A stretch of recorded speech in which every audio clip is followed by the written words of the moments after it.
There we go. We're recording. All right, podcast Oh, you live. did it. Podcast is a go. We're doing it. It's real. It's happening. Okay. Okay, yeah, so welcome everybody. Everybody being, I don't know, maybe like three, possibly four people. This is the reliving of the Third Pixel podcast. We're starting it up again, and it's going to be cooler and way better.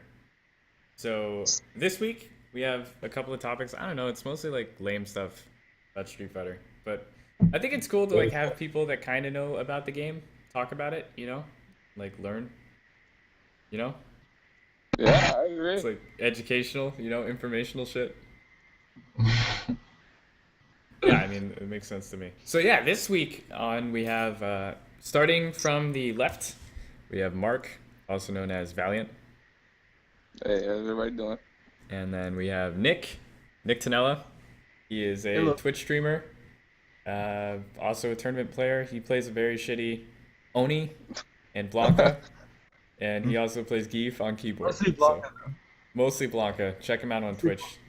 Mostly Blanca. And then Noah Pinxus, who is also part of the Third Pixel. Hi, So- everybody. Yeah. So, I say let's kick it off with the video. Recently, Momochi has been doing really well in Street Fighter, like really well, and it's I don't know. Let's start at that. Mark, why do you think that is? What do you think Momochi is doing differently now that's making him so good? I don't know. I mean, personally, I want to say it's like his fundamentals are on another level. On top of the fact, Ken did get buffed in this patch, so Yeah. it kind of makes it like it makes it really hard to stop Ken because his overhead is safe on block now. So it's kind of like his high-low mix-up game got much stronger, which opens up, like if you decide to block high to avoid the overhead, that opens up so much more damage for his low, because it opens up low forward, low short, crouch jab, low short two crouch jab into more bigger damage, Yeah, it's I think it's kind of scary. Ken definitely got buffed in this game, and I feel like Momochi is a player that like he is able to achieve his wins because he has a solid ground game, like a really Yeah. solid ground game. But on top of that, he has a lot of weird, intricate stuff that he knows about the game. Like, stuff Yeah. that doesn't you wouldn't necessarily think of, like the focus counter hit with bait thing against Kazunoko. That is Yeah. ridiculous. And you know what? Here, like it's. I mean, that type of tech has been around for a little while. Like get hit by something and make something else with, but in terms of utilizing it against red focus, like that hasn't really It's been. crazy, right? Yeah, it's pretty crazy. So I have the video here. Let's go ahead and watch this. Do you guys have it queued up at 0? Yep. Okay. Does everyone have it queued up at 0? I do not have it queued up at 0. I didn't know I was supposed to queue Nice. it. You are supposed to queue it up at 0.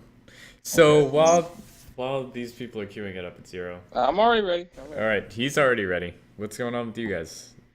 Alright, loading. Oh, Loading. loading. Lots of loading. It's They're almost done loading. Yeah. Okay, Nick, are you ready? Yeah, I'm good to go. All right. So let's count down from 3, and then we'll start it. So 3, 2, 1.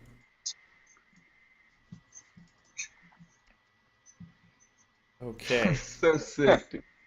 That's crazy, man. Yeah, that's, Yeah. So keep it running. The dude's gonna explain what happened and why that happened. Right. You know what? I mean, it's crazy seeing it being analyzed like this because honestly, like when I was watching it, I didn't even catch that. I'll be honest. Yeah. I just No, like I know. saw I think- it say whiff, and I'm just like, oh, that whiff. Okay, you got an ultra. I didn't really think Whoa, about it. that is fucking real.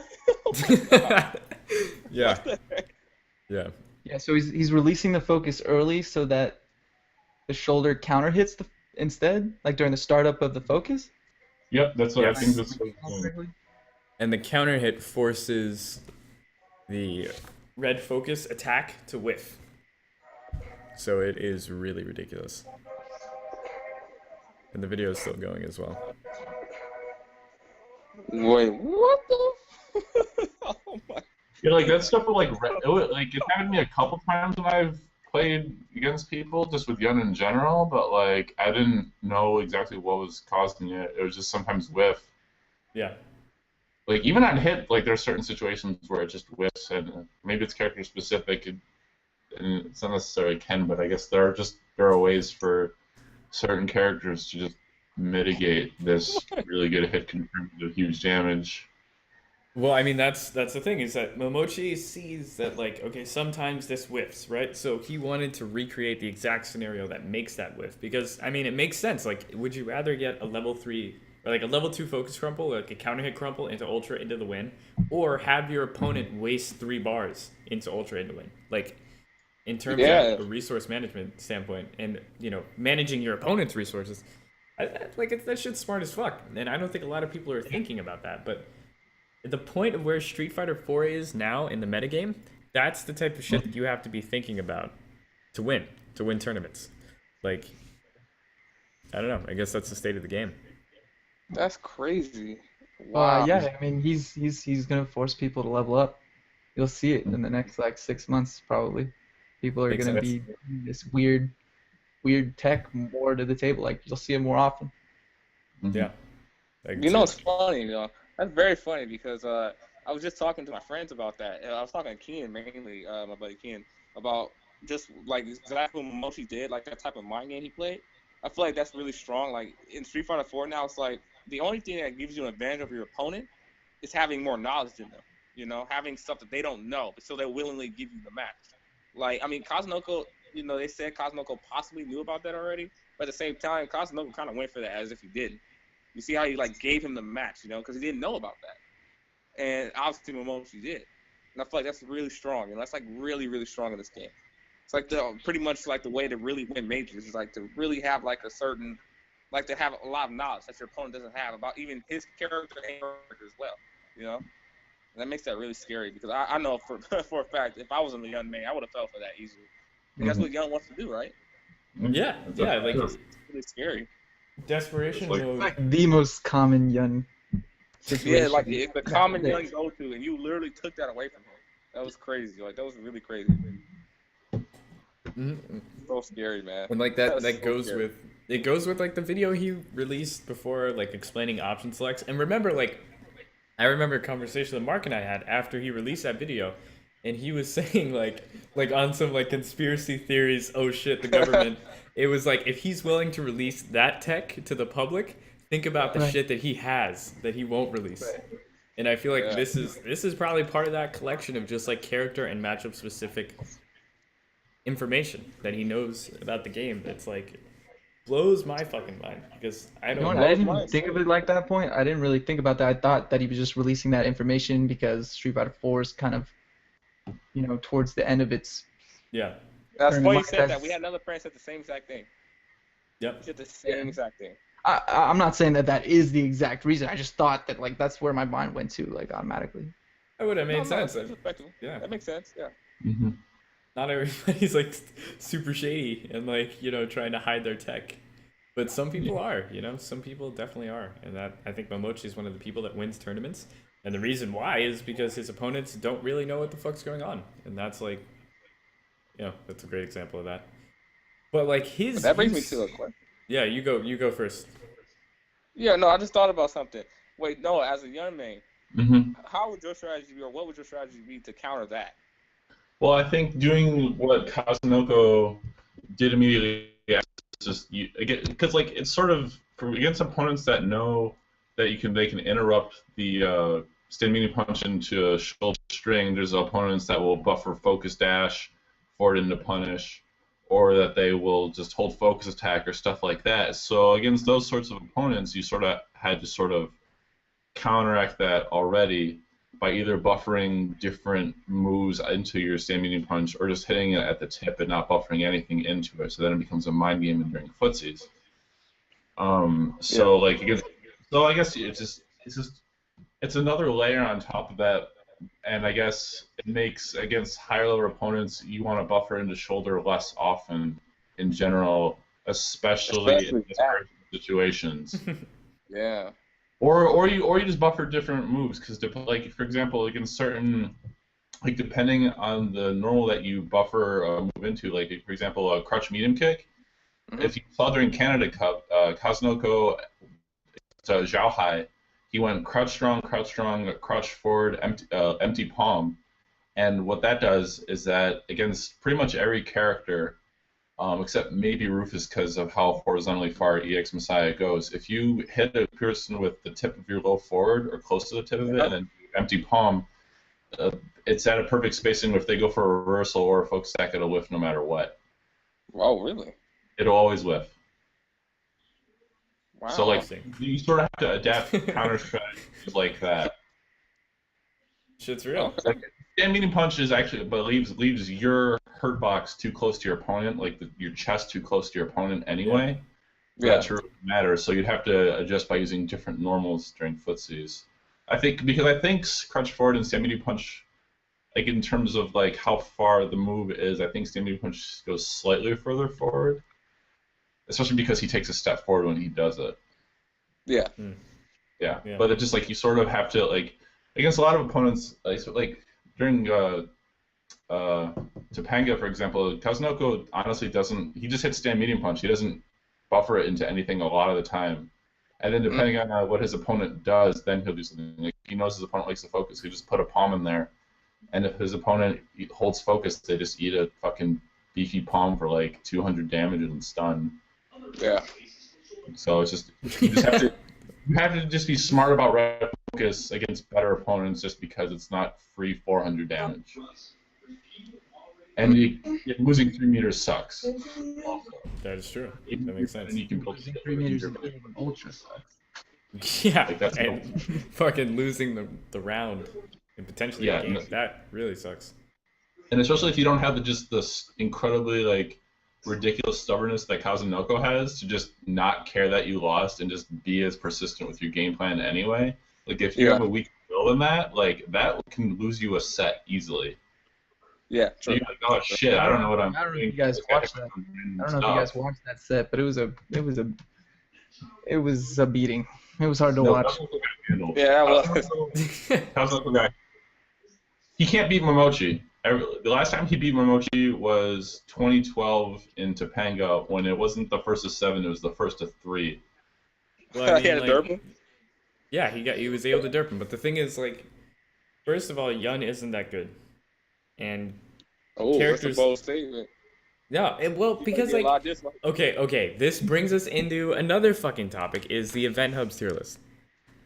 So I am going to go ahead. Let me pull up. Yeah, exactly. I laugh too, but there's legit. I'm gonna link you guys to it. There's people who like really quote Event Hub's tier list, like it's a place to look up information for Street Fighter 4. So if we take a look at Event Hub's tier list right now, I'm gonna give you guys time to open that. Like, oh my god, look at this mess. Right, so stream, you can go ahead and view this. We have Yun at the top. Number 1, best character in the game, currently. Whoa. Oh, best is it Yun number 1? They said Yun is number 1. But he wins so many tournaments. Guys, Wait, can be number 2? A lot of people think Cam's still stupid good. I've noticed that. Yeah, like, so but to be like, people have adjusted their setups to cope for delayed wake up at this point, though, right? Only is number 31. Yeah, exactly. Okay, hold on. Check this out. Blanca's number 34. Okay. Wait. Hold on. Okay, well, I just want to throw this out there. Hold on. Before we move any further forward, okay. I just want to note that Makoto, T-Hawk, Hakan, Blanca, and Yang are all higher placed than Cody in this tier list. That doesn't seem right. Dude, Cody's only higher ranked than E Honda, Dalsum, Hugo, DJ, and Dan. Ken is. I don't understand why people think Cody is bad. Cody is literally bottom 5. I can't. I don't understand why people. No, he's he's bottom 6. He's bottom 6. Yeah. I don't understand why people think he's bad. Bro, I mean, like, he's top 39, so like. Yeah. Like, he's in top 40. You know? They long better than Rose. Well, like, see, the problem with this sort of stuff is that, like, the problem with these sort of tier lists, like I mentioned to Sal earlier, like, the people who vote on these things are people who are like, wow, Fireball characters are too OP, Yeah. and then they just, because they don't know how to play the game. And then they're like, oh, well, better say this character is too strong. And then they actually feel like, Jury better than No. Rufus. Yeah, that's what I'm saying. So like, how ridiculous is this shit? You know what I mean? Like, Well, kind of going along with what he's saying is that a lot of people that vote on these things are people that don't really understand the game and they just want to be part of the community and feel like they have a say. And a lot of these characters are higher placed because they're obviously pub stomping type of characters. You don't Like, know how to yeah. play. Well, Jury's really people- scary. You have no idea like how to play this game. yeah. Like, that's the thing, like, She's borderline overpowered. She's like unbeatable, dude. well, who? Jury. Jury. Like if you don't know how to play the game, like and you're playing someone half decent that knows how to crouching medium punch, and that's about it. Like That's kind of true, though. That Empire is ridiculous. That movie Yeah. was so good. It's like, okay, so Yeah, Mark, what do you think about this tier list? Because noticed you were trying to say some stuff before. Wait, who, me? Yes, you, Mark. Yeah, you. Oh. No, I'm just laughing because I'm just like, this is ridiculous. Like, half these characters on this list is like completely out of place. Like, seriously. I mean, first of all, I got a problem with seeing Jury like number 10. Second of all, why the heck is Seth in there? Seth is terrible. Like, this is so. Seth is better than Ken? Are you serious? Yeah, Seth I is don't better agree than with Chun-Li? that. Yeah, I don't Chun-Li, agree like, with that literally either. doesn't even have to do anything, and she automatically won a match. Automatically, like by far. Like, all you have to do is have decent fundamentals, and the character will play herself for you. Seriously. Yeah, I guess so it's dumb. true. But El like, Forte is weaker than Ryu. Are you serious? Are you serious? DiCaprio? She's not. Why is she not top 10? well, that's the thing. Like, you know, obviously Rose and Jury should be top 10. Or I mean, Rose should be, but Jury should be. You know, Akuma should be top 10. You know what I mean? He definitely should. I don't know. Hammy I should think be. you have a good debate on Akuma. No, I don't think think we have Akuma to should be debate. top 10. I don't think I'm being sarcastic. I don't think he Akuma is shouldn't either. be I top don't 10. think he is either. I mean, But then I have maybe people can like he? Andy probably should. Andy? Yeah, Andy from UGC. Andy. Okay, well, regardless. I don't know, man. Like, I think that even though the community doesn't have any other tier list, just because there's no other resource doesn't make this a legitimate resource. Yeah, that's Exactly. true. No, You but know what I mean? if people knew how to view this tier list, then it has its uses. This is a tier list created by and for the 3K BP player.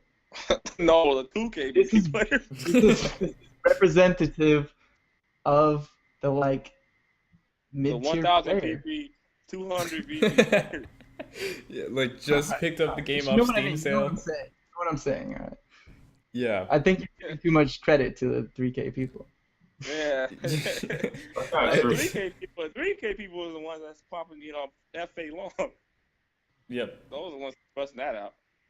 Yeah. I mean, I don't know. It's just like for me, it's like it kind of cuts close because like people in my stream will come in and like talk about tiers, and multiple people have quoted event hubs as like their source of where they're getting their information or where their opinions are forming.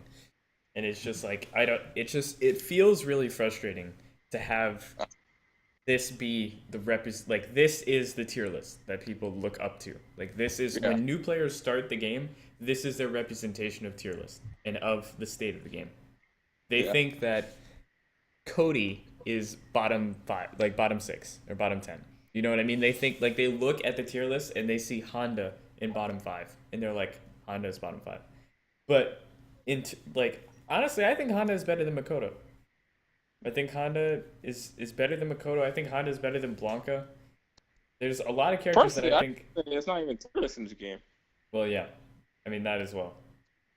But like, let's say if like- you're going to make a tier list, like in the Okay. same way that like certain labels don't make sense, but they're only Yeah. there because people who have trouble understanding other things need something to classify it as. Or it's not that they have trouble understanding, but they don't want to think about it that much. You know what I mean? Like they don't have to spend their time thinking about a certain thing. So you make a list and you make names and you make classifications for things because it's simpler that way. So if we're doing that, I think that you have to realistically look at the character's tools and what the character is able to do in a tournament and in a non-tournament setting. Yeah, I agree. And I think those are two separate tier lists as well, in terms of like tournament tier list and non-tournament tier list. No, but that's actually an interesting way of thinking about that. Yeah, Maybe. I mean I think it's true. I think it's true as well. Like, So is Event Hubs an online tier list? I think that is. I wouldn't even say that though. I think that's accurate. No, because like half these characters are not even half, about maybe like 80% of the characters that's within even top 20 are all tournament viable characters offline. Seth. So except Seth, like I mean, Seth, that's the biggest Hey, problem I have. clearly he's viable. I mean, at least one person brings Seth to the table. Seth is.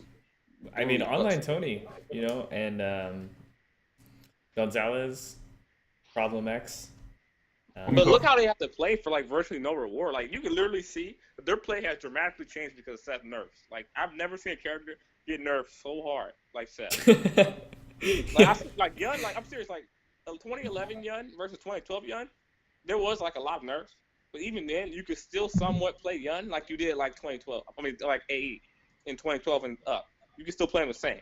Seth, if you go in there with that same online Tony crap, you're done. You're done. Like you are done. Like you will literally pack your bags and go home. Like you're done. It's I mean, like, seriously, yeah. you can't go in like that. I don't know what you're talking about, bro. I got to 5K with Seth doing online Tony shit, so. What's that? This one? This patch, Oh, yeah, wow. this patch. No way. Not player points, battle points. Oh, Yeah, yeah. Got him. that explains a lot. The mix-up. So So I got on with online Makoto, Super Makoto. I got to like 5,000. oh my god. Yeah, so Super Makoto, either Super Makoto or Super Khan. I think those were the worst character. That was the worst character in the game. Like there was Super bottom Makoto. fucking They were barrel. both so bad. Oh my Yeah. god.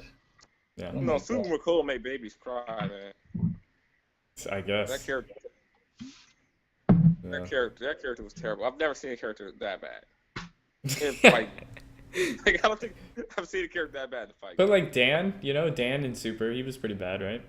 No, yeah, he was bad, but I mean, he made Super Makoto make Dan look S tier. I'm like, yo. Yeah, she can combo into you know, dash punch if you did light. She can't even walk in that game. Well, you know, I guess that's true. And she still can't walk now, really. Mm. This game was like all footsie based, and then like you try to dash up and you get hit by like Evil Ryu, low 4 fireball, FADC dead. I can see that being an issue. That's a huge issue. Yeah, yeah. Well, you know, luckily she has axe kick, right? Which is now Yeah. -3, so that's a ton of fun. Oh, it's minus 3? Yeah, it's -3 at its safest now. Oh, I'm crouching that reckon all day. Yeah, exactly, man. Like that's a great way to do it. Okay, so moving on. I say new topic. What do you guys say? Sure. Okay, Yeah, new fine. topic. So, let's go with the validity of online tournaments. Lately, Valle has been running a lot of online tournaments. There's a lot of people running tournaments. There's Befale, who has every week he does a Befale Cup. There's Valle, who's been doing like online tournaments every other day, it seems, and now he's doing the Level Up live stuff. And Yeah. then Starmy G, she has the Starmy G series, and CJ is doing something on Friday. CJ? So, CJ, CJB different CJ. Yeah. Aw. CJB Quillix, he's a Hugo player. Seth player.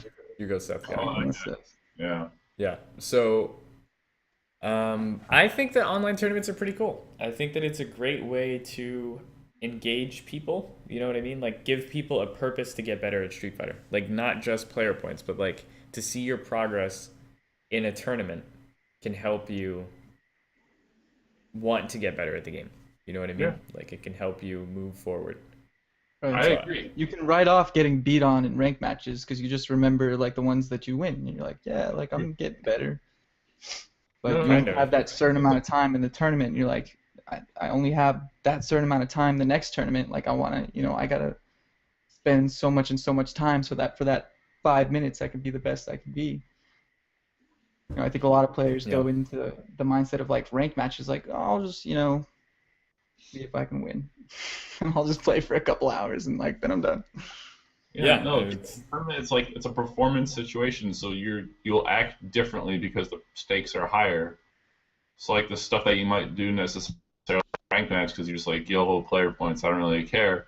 You'll play people play differently in tournament because they want to win, and because it actually means something more than just winning or losing a couple points, and that you probably just get a little salty about, and then you try to win or something. Try to win back immediately after. So I think it's really good for developing like actual skill at the game. I highly disagree. I highly disagree, especially from personal experience. I think online tournaments could be the most detrimental thing to a player. No. Online tournaments. I want to hear this. Yeah, lay it on us. Why.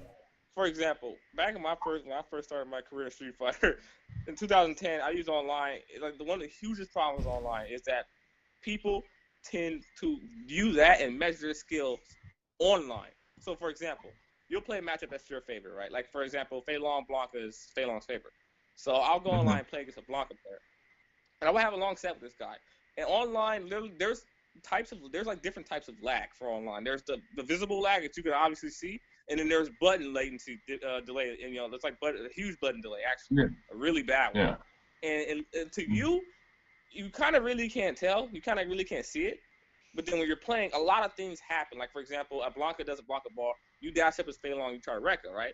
Okay, you missed that. You missed it a shitload of times. Like, a lot of things you do don't work. So then you start thinking, you start questioning yourself, like, oh, man, do I suck at this game? Or, is this guy much better than me? Or, like, you start having all these type of thoughts. Like, I've had it literally destroy my confidence. It has wrecked my confidence.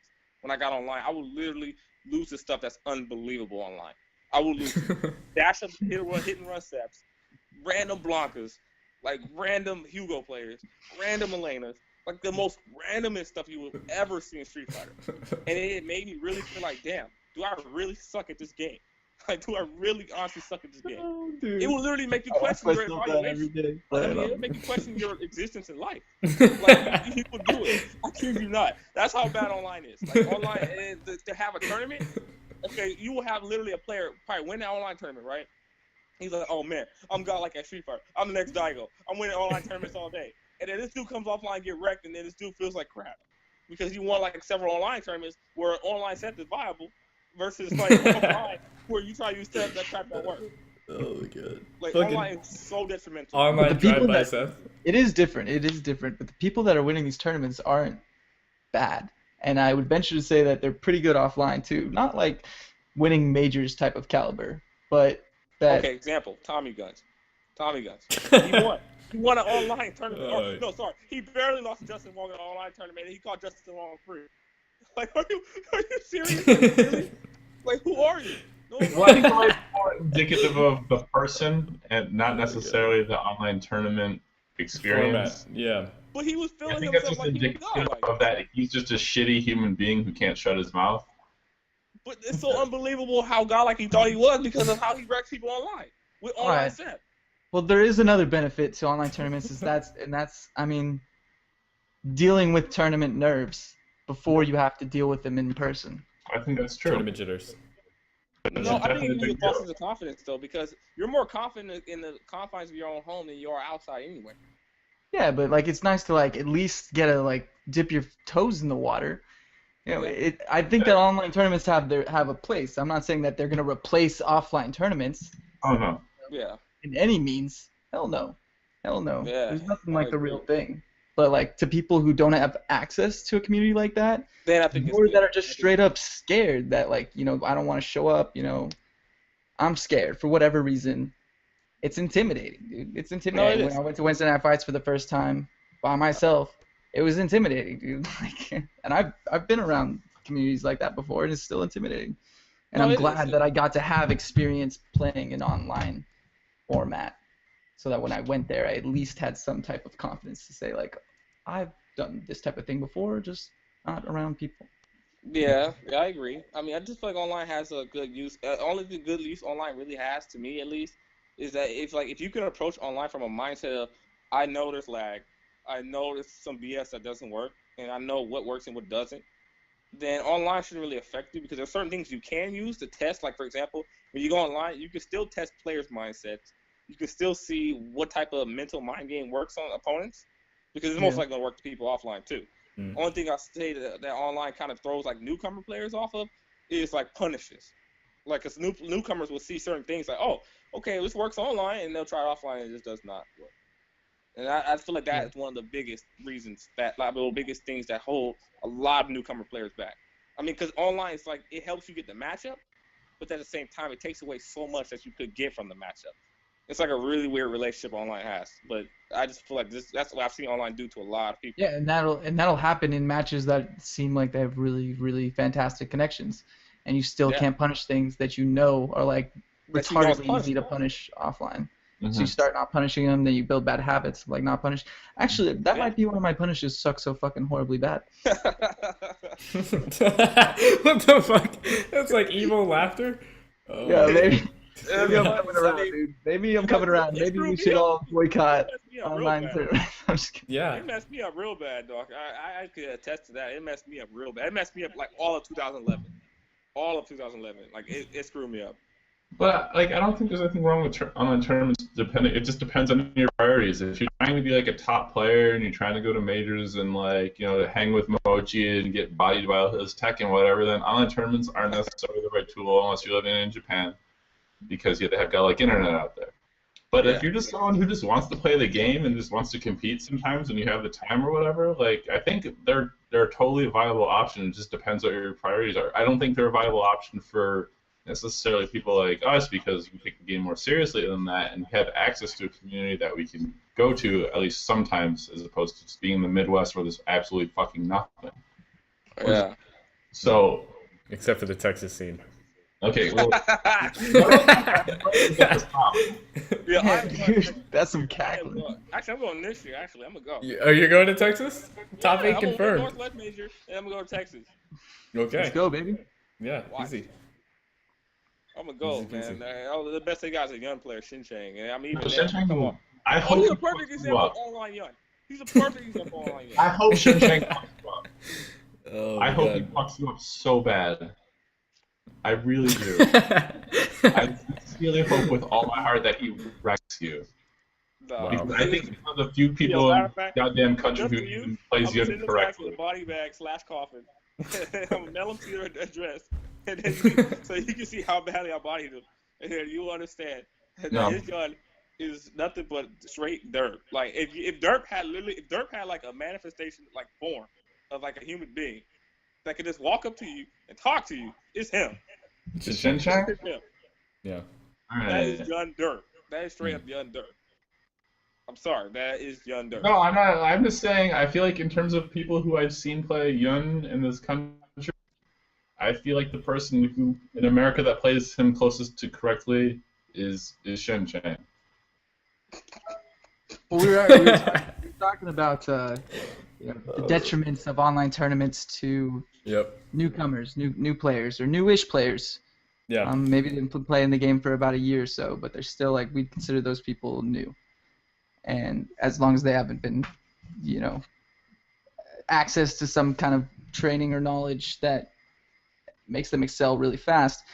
And so I wanted to bring up and ask you guys what's your training mode routine? Like, what's your recommendation to somebody who's been playing the game, wants to get better, doesn't really know how to utilize training mode to their full advantage? They have about an hour a day to practice.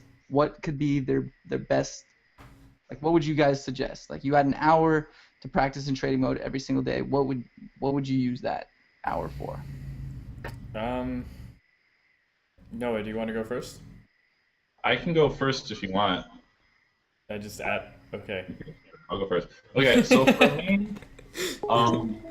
okay, so Mark dropped. Where did Mark go? Okay. Yeah, my bad. My phone literally had a heart attack. Okay. Oh, that hernia. So, did you hear the question? No, what was the question? Okay, so the question was we were talking about newcomers and the validity of online tournaments for newcomers and it kind of being maybe not the best for people who are trying to get better at the game. Yeah. So I wanted to talk a little bit about like training mode and what you tell new players and how you guide them in the process of like getting them to realize what a great tool training mode is. And if you had an hour, like let's say that person had an hour every single day, what would you tell them to do? And like maybe a little bit insight into your guys' own training mode Oh, training routine. regimen. Yeah, Yeah. yeah. Like what do Okay. you like to do when you get in there? So here, let's have Noah go first, and then Let's go down the yeah, line. yeah. Okay. Wait, that. Okay. Okay. Yeah, go for So it. I guess these days I don't really have as much time to practice, but when I used to practice a lot, the number one thing I would practice was just making sure all my hit confirms were on point. And when I say hit confirms, I mean, starting from normals, starting from different spacing. So if I wanted to practice a hit confirm from dashing up, if I wanted to practice a hit confirm from a light kick dive kick and a medium kick dive kick and a heavy kick dive kick and at different angles and at different timings, and also just hit confirming into different, ending with different specials, and What really do you just. even mean by hit confirming? So when I say just like I put the computer on random block. Well, after a while, but when I first started, I would just have them basically on all block, and I would start something, a combo that like I would use or I was trying to integrate into my gameplay, and I would just put them on all block, and I would just really try to grind out the muscle memory so I didn't have to think about it during a tournament match, because that's something that I think is the most important thing for me, and it's indicative of the sort of things I prioritize as a musician, as well as I value having just techniques so strong that it's not even conscious at this point, and then you can really sort of adjust on the fly and do whatever you want. And there are a lot of ways to go about that. For some people, like they do like to do lots of repetitions in a row. They're like, okay, can I get 10 in a row on this side and then 10 in a row on this side? It's like, to the left and to the right, because depending if you're on stick or pad, you have to use the joystick in a completely different way. Like for me, example, I have shortcomings doing dragging punches to the right, so I would spend extra time working on that sort of stuff. Um, so like I would like, and just making sure that all my combos and all my ways to convert off of any stray hit into damage were always clean. And also realizing that certain blockchains have different rewards than other ones, so then I would try to like using the crouch forward into palm um, setup that I was talking about earlier. Like I would want to make sure that was also just in my muscle memory, because it's not necessarily a hit confirm, but I just want to have that so clean all the time that I wouldn't necessarily have to think about it. I could just be like, okay, this is the tool that I need for this situation, and just like really just making sure that everything was on point at all times for all that sort Okay, of stuff. so I think we got kind of the gist of it. Okay, yeah. So okay. So I went on too long with that. And the second thing I would practice is anti-airs. It's yours. Yeah, so like for an hour, let's say I had an hour of time in training mode.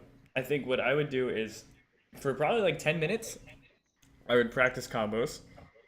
10 minutes, I would practice hit confirms. So like random block, and then I'll do like, so let's say I'm playing Fei Long. I would do light punch Rekka, and then see if it hits. If it does hit, then confirm Rekka, and if it doesn't hit, then don't continue. And try to get that 10 times in a row correct. Same thing with random counter hit from crouch medium punch, because in tournament you don't want to drop those. So I think like 10 or 15 minutes is like sufficient. If you just get like 10 or 15 minutes of that, like every other day, every 3 days or something, and you're good. And then so let's say 10 minutes there, 10 minutes on combos. Then I think the remaining 40 minutes I would spend going over setups on specific characters and different stuff that I can find against certain characters. So like different command throw timings, because different characters have different wake up timings. So like different meaty command throw times, different setup timings. Um, Now it would be trying to find character specific stuff like that Momochi Yun stuff. But before then, I think it was mostly just like practicing hit confirms, practicing combos, but the majority of it was practicing character specific stuff and trying to figure out more things about certain matchups. Because if you just go in training mode and you just do like easy peasy combo, like you do DP, FADC Ultra, or you do like EX Tatsu into uppercut or something, or like some stylish combo with Oni, or any character, like that's fun, but you're not really learning too much, you know, like it's cool Yeah. to do that and you probably won't drop it in a match, but you might still drop it, you know, because it's just kind of mindless training. You know what, the best way to summarize it is a really cool dude and a really great Street Fighter player. I mean, this is a quote that like goes around, but I was very sad at losing in a tournament, and we were driving back from San Diego, and it was a long car ride, and I was like, what, you know, like I was just not feeling good about Street Fighter. And I was like, I've been fucking practicing. Like, I've been training in this game. I've been fucking doing a ton of stuff. And, like, I still get to tournament and I just lose. And I just lose to the same shit that I lost to before. And I thought that I spent, like, fucking 2 hours a day for 2 weeks leading up to the tournament, really just not playing matches. 2 hours a day of just, like, training mode or watching videos of Street Fighter. At least 2 hours a day. Like, just preparing for the tournament. And I get there and fucking lose. And I'm like, you know, really fucking angry. And we have to fucking drive back from San Diego. So it's like a 2 hour car ride where I just have to fucking brew. Like, just sit and just think about that shit. You're fucking stewing. Yeah, I'm just fucking stewing in the salt, and there's nothing I can do about it. So, it's... President's Day. so, President's Day. yeah, so, and then... What was the quote? What was the So quote? he told me, you know, and I'm sure people have heard this before, but it really hit me at the time. He was like, practice, you know, there's the saying, practice makes perfect.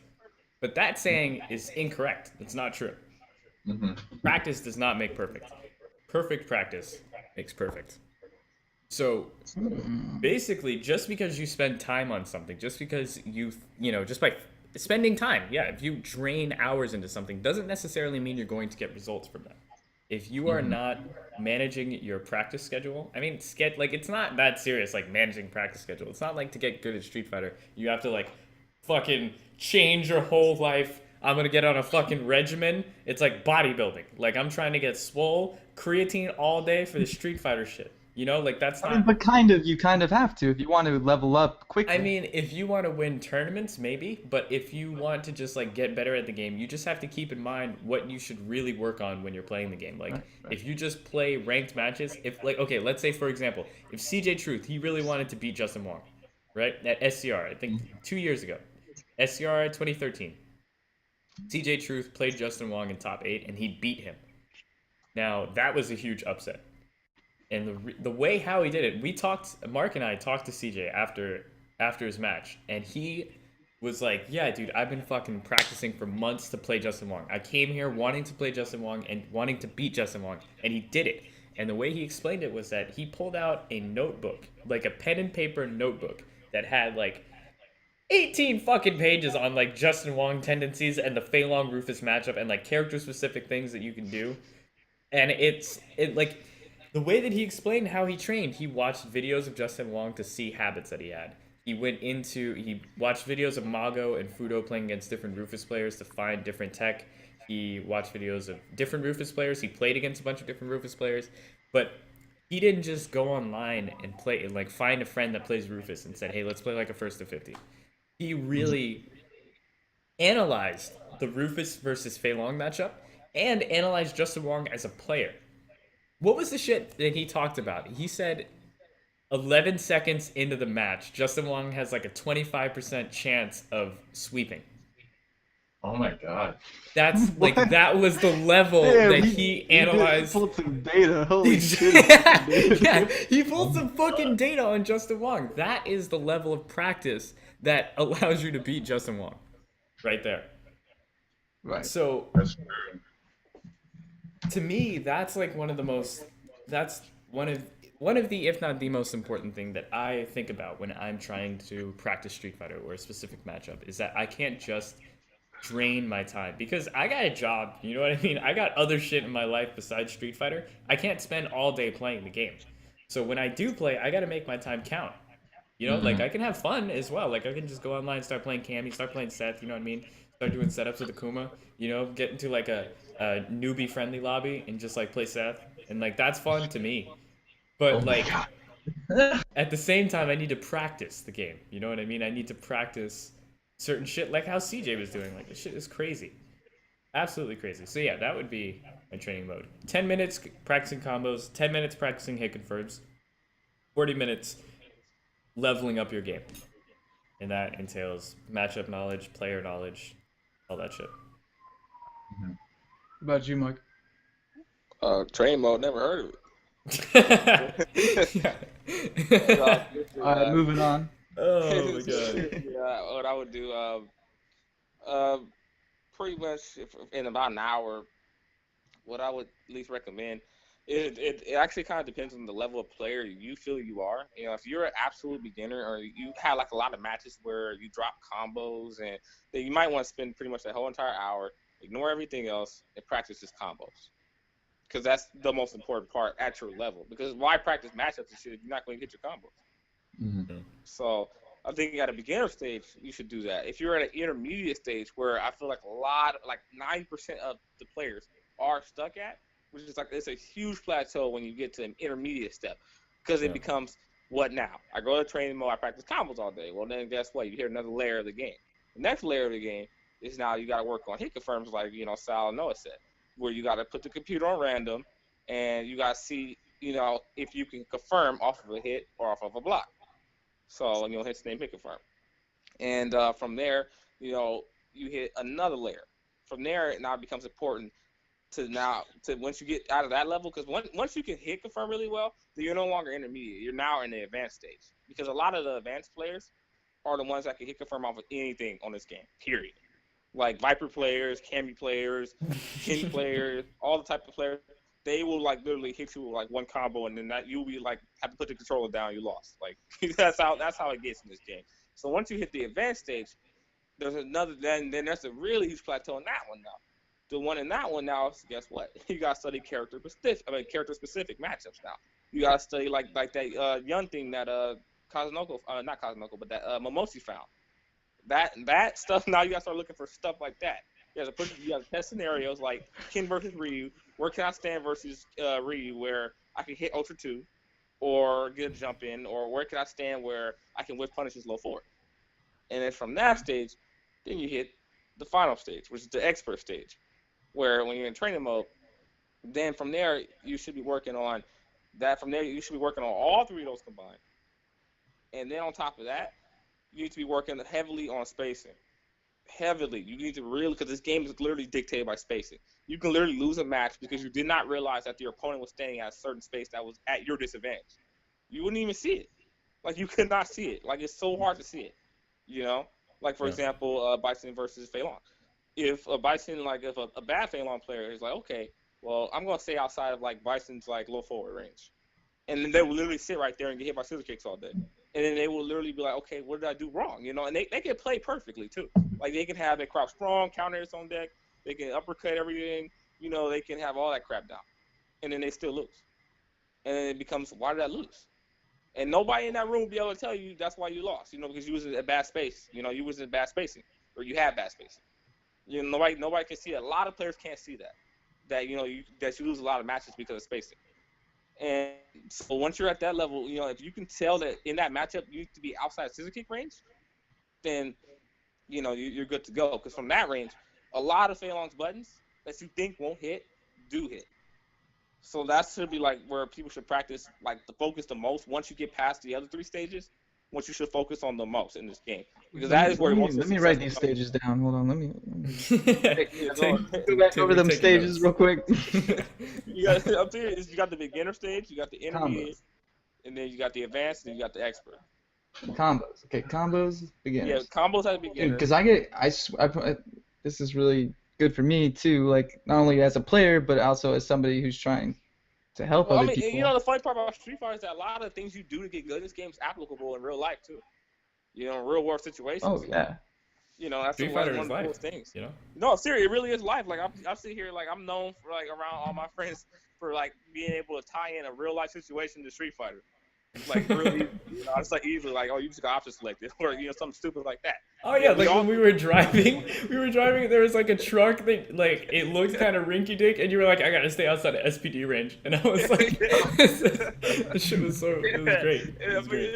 It's funny, it's fun, but, like, I mean, you know, I would recommend for a lot of players to kind of adapt that mindset, because, like, even then, if you're able to quickly do that in real life, that means you have a really good, adequate knowledge of the game and a really good understanding of the game.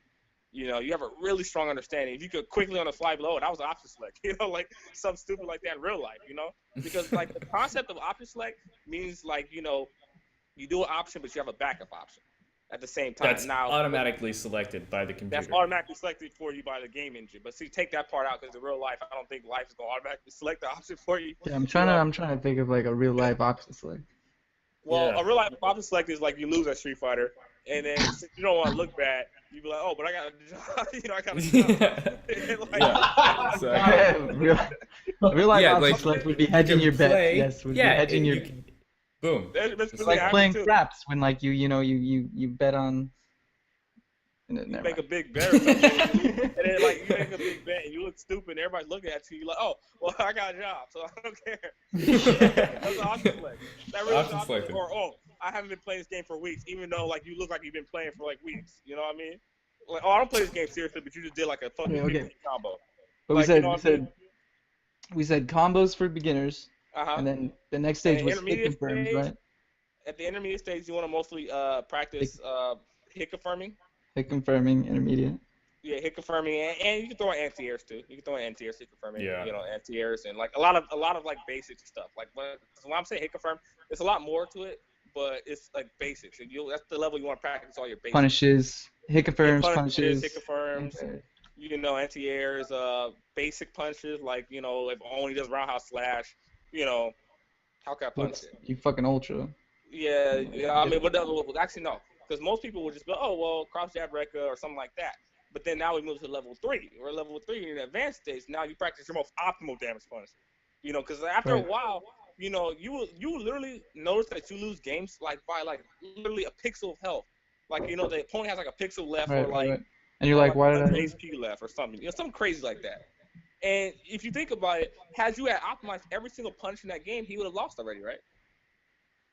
And so wait, where'd he go? I don't know. He's like, he went to go grab a fight stick. I'm ready to train. He's ready to fucking throw down. So excited. He's armed with so much knowledge. Let's go. All right, so Mark, would you say that having a job is the universal OS? I think it's safe to say. That's the funniest one. It's the funniest OS. Oh no, I go to school. That's another OS. Yeah, there you go. I got option school, select. man. That's everybody. I'm telling you, like I know you. I've got 2 option selects. I got a girlfriend and I go to school. Yeah, so it's like if you win, you're like, yo, I'm godlike, and then when you lose, you can just be like, I got it. I got a girlfriend. I got school. Yeah, I don't have time to play this game. Yeah, I guess people know you've been playing shit for like 16 hours straight per day. Yeah. So I'm serious. People really do that, and like Filipino champ is a prime example of that. He's like, I don't play this game anymore. This dude's like in a back training mode. Like, yeah, like FGTV streaming like literally every day. Every day, like, are you serious? But for the most part, man, once you get to the advanced stage, you want to make sure you got all your optimization punch. Optimize all your damage, punishes, every opportunity you get in every match to optimize your damage in every matchup. That's what advanced comes from. And to hit that final level like Sheen and Daigo in them, from there, because remember, all these things tie in together. They all just come into like one giant mass of, just giant skill, And it goes into the next level, which is the expert level, where from there, that's when you just want to make sure you have your spacing 100% clean in every single match. Because Snake Eyes, for example, is a prime example. I had asked him. I said, yo, Snake Eyes, what do you do in training mode? Matter of fact, this was like last Tuesday. I was like, oh, what do you do in training mode, And what I like to do when I talk to people like that is, at like certain skill levels I believe that they are at, I gauge their response. I kind of be like, okay, well, this explains why you're good at this game. Like, for example, he shows me he likes to randomly go in training mode and test setups. But I was like, oh, really? Okay, well, we all do that, right? Don't we all test setups with our character? Yep. But let me tell you where Snake Eyes differs. Is that Snake Eyes said, no, I test setups from other characters on me. And a lot of players do not do that. A lot of players don't. Yeah. A lot. I know I don't. I don't have enough time to sit here and go through 44 fucking characters and go through each and one of their fucking setups on my character. Go on fucking Sure You Can forums. Or not. And figure that shit out. Yeah. But here's another trick to it too. Snake Eyes said something that was really freaking good. And I was like, you know what? That's really amazing you told me that. He said that if you really think about it, every character in the game only has like 2 or 3 setups, 2 or 3 buttons, that are really viable that they use in tournament, and the rest you just ignore them. So doesn't that cut down a lot of the training that you think you have to do? Yeah. Because if you think about it, for example, you go against a Ken or you go against a Ryu. What are the only things Ryus really do? Low forward, Fireball and low fireball, jump ins with jump roundhouse because the button's broken. And on top of that, I mean, seriously, and on top of that, throw you, tiny step back, jump medium kick, or jump fierce. That's literally their whole game. Don't forget about some sweep. kind of variation of all that. Don't forget about sweep. Yeah, like any random sweeps. But even then, why would But you can ignore that, is what he's saying, because that's like really punishable. Yeah, that's what I'm saying. So he said ignore stuff like that because stuff like that is a given. That's a given. If a Ryu sweep you, they're dead. At least if you play Fei Long. They're dead. And majority of other characters, they're Ryu's dead. They can't, if a Ryu randomly tosses Maki back and forth across the screen, I mean, they're pretty much lost, right? Yeah. But if a Ryu goes up to you and spam low forward, he could potentially give you a problem, right? So that's why it's your job to figure out what to do to stop that button. And that's what I'm saying. And that's what makes Snake Eyes ahead of a lot of players. Because think about it. Aren't the players that are really good doing things that a lot of other players aren't doing? Yeah. Mm-hmm. Like I'm not Momochi. gonna lie, all four of us, all of us, sit here and all agree that we will never go in training mode and fucking study their setups versus us. I mean, well, not never, but we don't do that already. Yeah, no. I know I don't do it. That's not something I do. Yeah, that's not something I do either. But when he said that, I was like, damn, that makes a lot of sense. Why? First of all, you block everything. Second of all, your defense is godlike, which is the same thing as blocking everything. Third of all, nobody can just open you up, which falls into the same category as the first two. So one thing they all share in common, your defense is godlike. And it makes sense, right? Yeah. I can see As silly as it sounds, it makes sense. I'm just like, wow. You do something like that. I'm like, I can't believe, you do that. I mean, I go in training mode sometimes. I just go autopilot and start practicing crouch jab records. Yeah, and I mean, like, I know I've done that. Like, I'll just do fucking chicken wing over and over again. Yeah, I do the same thing. I do roundhouse chicken wing stand fierce records. I'm like, I don't know what to practice. But that's the thing. It's funny things to practice. Dude, I'll just set the meter to infinite, and I'll just keep doing FADC and FADC. I'll take them across the whole fucking training room stage, and then I'll do it again. Fucking show in the world. Be like, all right, dude. It's real talk though. That's the reason why it's the reason why those players are where they are. Like Daigo Shin, because I remember I heard Daigo does the same thing. Like I saw Daigo play against this random Goken, and it was the craziest thing ever. That Goken could not press shit. Like he couldn't do anything. Like he could not do anything without getting hit by something. And I was like, wow, Daigo really knows like where he needs to be on the screen. Every punch, every move you have. Like this, like for example, how many of us are guilty of getting hit by a Goken randomly EX demon flipping and doing the kick follow up? I get hit by that shit all day. Like you're not the Goken down and randomly EX flipping kick. I get hit by that shit all day. Online or offline, it doesn't matter. I get hit by it. But Daigo literally every time that dude did it, Daigo literally shut that shit down, and I was like, wow, that's kind of sad. and I felt kind of bad for that. Like I felt so bad where I literally felt his soul from overseas. I felt the sadness that came from I felt across the oceans. From across the oceans, all the way to me. I was like, yo, that kind of hurted. I can't press anything. I can't do anything. So what the fuck am I gonna do? There's just fear in your heart. Like you can't play Street Fighter, man. Like you just put the controller down. That's what I'm saying. That's what they do. So I'm like, it's so crazy. Like, it's like we think, oh man, who the fuck got time for that? But if you really think about it, just like Tekken 7 or Tekken 6, there's 100 fucking buttons in that game. 100. Certain characters have 99 buttons. You really think those Tekken pros know all 99 for all 30 characters? Man, you must be insane. You must be insane. That's true. And that's what I'm saying. A lot of newcomer players give a lot of people too much credit. Like, oh, well, fucking Daigo knows like every single button you do. No, it's not that he knows every single button. He just knows the buttons that are relevant. True. And that's what you need to do in training mode. Study them relevant buttons. The buttons you hate the most, study them. Because I know I hate bicep stand forward. So that means go to the lab and learn how to stop it. Right? I hate stand roundhouse. Go in the lab, learn how to stop it. Learn what button be stand roundhouse. Learn what button be scissor kick. That's what you got to do. I mean, as tiring as it sounds, still tiring because 2 or 3 buttons for 44 characters, still a lot of people. Well, a lot. Yeah, that's a lot of time. If you spend 5 minutes on each character with punishing or whatever, stuffing their normals on each character, that's still a lot of fucking That's still a time, lot of dude. time, but that's a lot shorter than like learning. Oh, what punch Tatsumaki? Oh, what punch jump Tatsumaki? Oh, what punch fucking random Tatsumaki? Yeah. Oh, yeah. You know, For it's sure. a lot less time than those. You know, greedy. All I said, all you need to learn how to stop is low forward, fireball. What button? What's a good way to kind of like stop his jump roundhouse, or what angles can you stop it? And you're done with Reed. You're literally done with Reed. Everything else comes from matchup experience. Yeah. And that's all you gotta learn. It's not that much, you know. Fei Long, learn how to stop Rekka, learn how to stop Chicken Wing, or learn where you can stand to duck Chicken Wing, or learn if you even could duck Chicken Wing, which you can. But you know, learn how to stop low forward, learn how to stop Fei Long's jump strong, and there you go. That's enough for Fei Long right there. Once you learn that Rekka's punishable and Chicken Wing, you can duck it. Fei Long's automatically gonna have a problem against you. If you know those two things alone, Fei Long's gonna have a problem.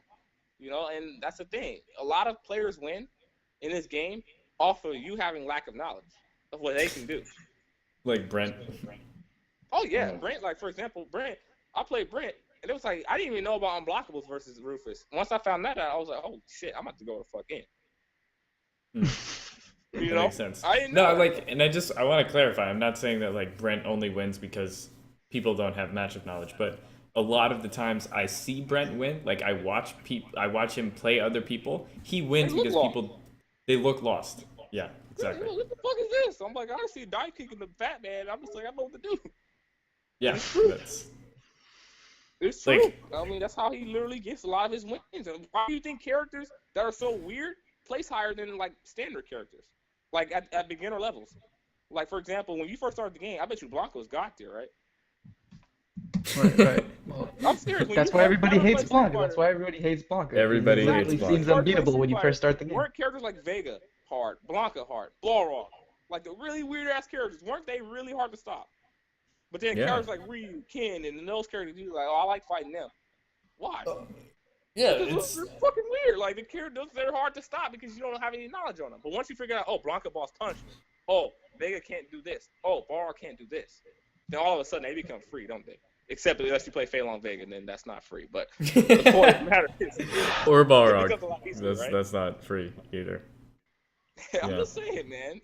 A lot of those characters ain't free for Faye, but I'm just saying, like, from a beginner perspective, like, when I first started playing Blanca was God tier. I was like, yo, what the fuck are you doing against this character? That's Yeah. true. His character was just jumping around, grabbing me. I was like, yo, this is unstoppable. Like, why doesn't everybody play Blanca? And at higher levels, you realize, oh, this is why they don't play Blanca. Yeah, that's because electricity is a reversal online too, though. Yeah, and That it's really is not a true. reversal offline. Yo, but it is online though. So that's all that matters. I don't know. I've seen Flash It House really is, take dude. It that really shit is online, in dude. person. You will beat Crouch Tech with reversal electricity. That stuff don't even work, and that's what I'm saying. Like, Yeah. but see, that's actually a really good example. Flash If you House. go online, you see reversal electricity, and you're, oh, this is the most godlike. And you go offline, you're just like, wait a second. You go training mode, you're like, I can fucking buy this shit with meaty stand fierce. And then you play that same blocker offline who likes spamming that. Wouldn't you dramatically body them? Versus when you didn't know that was a bad reversal. Yeah. It's so stupid. It's Yeah. like if you have lack of knowledge, you will get bodied in Street Fighter. That's just how the game works. It's all about preparation and fans And Yeah. in the no, background. Yeah, it really is. It truly is. You gotta be an evil scientist in this damn game. Like your room gotta be filled with Street Fighter photos, fucking top player headshots. Just like connecting the dots, like a Yeah. fucking FBI You know, shit. fucking spiderweb, all top Yeah. players conspiracies on your wall, all the FGC drama on your wall. Learn how to stop that shit. Just like that. It's a game, man. Yeah. We played this shit Okay. for 5 years. All right. Yes, you have, and we all have been playing for a while. But this podcast has also been going on for a while, and I think we all have to go pretty soon. So I'm gonna go ahead and call it. So Yeah. once again, this is the Third Pixel podcast. I think we did a pretty good job. Like, it started off kind of slow, but like I think it picked up to the middle and towards the end, and I feel like it was informative as well. Like, I don't know. I felt like it could it. help me more than anything. I don't even know if it's gonna help other people, but help me, Yeah, dude. yeah, and that's I'm, all. like, we need, I'm man. psyched. I'm pumped. I want to go into training mode right now. Yeah, just fucking Hey, learn it's Street real Fighter. talk, man. That's how you practice this game. That's what I'm about to do. I'm about to go train mode right now. Everybody's going to training mode. All right, shit. so I would so I had to divulge my Yun tech. Yeah, Like, yeah, oh, man. That shit. was that secret ship. Now you're All right, fucked. well, I gotta go, guys. Thanks for the. All right. So yeah. So Yeah. once again, today's the host of the podcast is Mark Valiant, streaming live from his bed. Next we have Nick, the ghost of Nick Tanella, streaming from what appears to be some sort of mountain range The fucking in the Alps. background. Like, from the Swiss Alps. Just hanging Don't out. worry about where I'm at, all right? All right. And then we have Noah Pinksas in some sort of studio-like situation. it looked like a prison cell. It looks like a Exactly. prison cell. And It's then streaming live from prison cell. what's up, Sal Rathmatics? So, thank you guys for watching. Seriously, I've been Sal Rathmatics, and this is the Third Pixel Podcast episode. Who knows? Cool. Thank you.